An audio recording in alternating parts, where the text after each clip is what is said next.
सितंबर की तारीख है, लेकिन पोर्टल की विसंगति के कारण अब तक कई अतिथि ज्वाइन नहीं कर पाए हैं। अतिथि शिक्षकों ने जिन पदों पर ज्वाइनिंग दे दी है वो पद भी रिक्त आ रहे हैं। इससे भी असमंजस की स्थिति बनी है। और यहाँ हम अपने दर्शकों को बता दें कि पहला आदेश डीपीआई ने 1 से 7 अगस्त तक की भर्ती का निकाला था। उसके बाद तकरीबन 6 से 7 बार इसमें बढ़ोतरी कर दी गई है, लेकिन अभी भी विसंगति बनी है।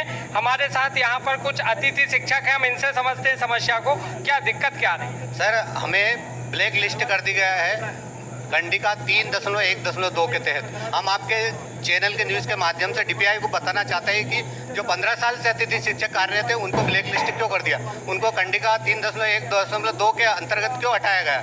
हम यही मांग करते हैं कि हमें वापस ज्वाइनिंग किया जाए, शामिल किया जाए और मौका दिया जाए हमको पुराने अतिथि और चॉइस फिलिंग में हमको मौका दिया जाए। ये जो कंडिका की बात कर रहे हैं वो कंडिका कहती क्या है, क्यों? वो कंडिका ये कहती है कि आपका रिजल्ट अगर 30% से कम है तो आपको इस वर्ष के लिए 1 वर्ष के लिए ब्लैक लिस्टेड किया जा रहा है। सर, हम पिछले 15 और 16 वर्षों से काम कर रहे हैं सर। हमारे काम का कोई आकलन नहीं है। एक परमानेंट शिक्षक सर 10%, 5%, 20% रिजल्ट देता, उसको क्यों नहीं हटाया जाता सर। यहाँ पर एक अतिथि शिक्षक अपने डॉक्यूमेंट, कहाँ से हैं आप?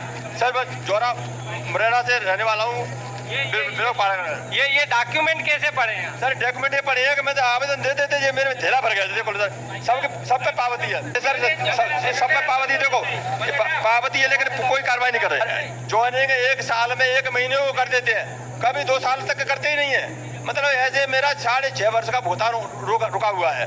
और भुगतान भी कितना, कभी मतलब 60 रुपए रोज की मजदूरी में करते करते मतलब मेरे को 13 साल बीत गई।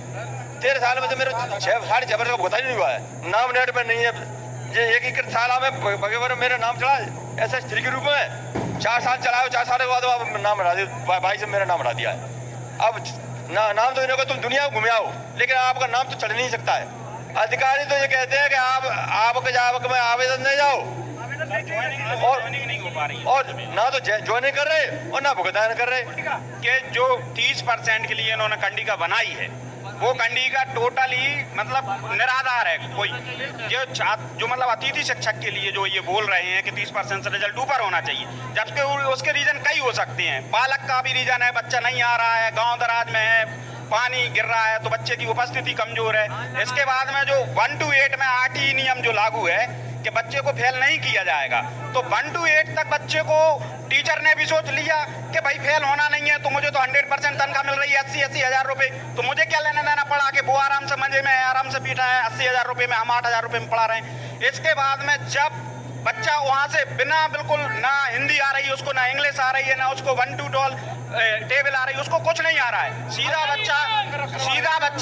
बच्चा 9th में मेरे पास आ रहा है। मैं विज्ञान का टीचर हूँ और मेरा CTET क्वालिफाइड है, मेरा MP TET क्वालिफाइड है, मेरा ग्रेड 2 क्वालिफाइड है, मेरा ग्रेड 1 क्वालिफाइड है। विभाग से क्या मांग है? विभाग से हमारी ये मांग है कि हम 30% से नीचे रिजल्ट आने का कारण सिर्फ अतिथि शिक्षक नहीं है, उस कंडिका को हटाया जाए और हमको कम से कम 1 वर्ष का मौका दिया जाए, जिससे हम और अच्छे तरीके से शिक्षा विभाग में अपना योगदान दे सके। हमको इस प्रकार से पूरे मध्य प्रदेश में बैन कर दिया गया है। मतलब 4 पात्रता परीक्षा पास होने के बाद भी आज मैं टीचर बनने के योग्य नहीं रहा हूं, जबकि मैं केंद्रीय विद्यालय में पढ़ाने के योग्य हूँ, MP TET में पढ़ाने के योग्य हूँ। इसके बाद भी मुझे ना कुछ एक अतिथि बनने का मौका नहीं दिया जा रहा है।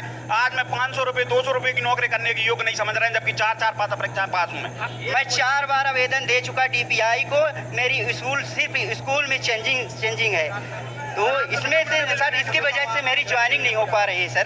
प्रदेश भर के अतिथि शिक्षक यहाँ पर DPI के सामने आए हुए हैं। लगातार वो मांग कर रहे हैं कि जो 30% का जो एक बैंड लगाया हुआ है कि जिन अतिथि शिक्षकों ने 30% भी रिजल्ट बोर्ड क्लास में नहीं दिया है वो 1 साल के लिए ब्लैक लिस्टेड हो जाएंगे।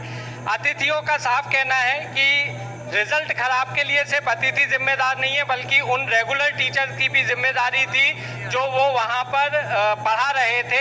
कुल मिलाकर यहाँ पर अतिथि शिक्षक बड़ी संख्या में मौजूद हैं और लगातार मांग कर रहे हैं कि अधिकारियों से उन्हें मिलने दिया जाए।